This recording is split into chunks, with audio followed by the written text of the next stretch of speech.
Greetings everybody, Barry from H&W Machine Repair here. We're introducing a new product today.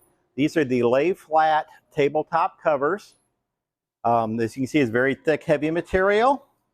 It is chemical resistant. It is also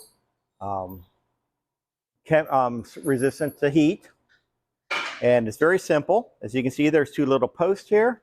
You slide them onto your T-slot, slide it up. Now you will see this machine has a vise on it.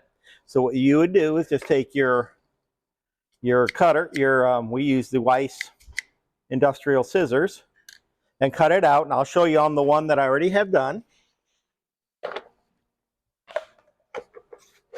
There you go. Goes right up, marks real well. As you can see here on the end, you could cut it flush if you want, or you can leave it hang over a little bit. That's entirely up to you. But that is it. Again, this is the lay flat tabletop cover.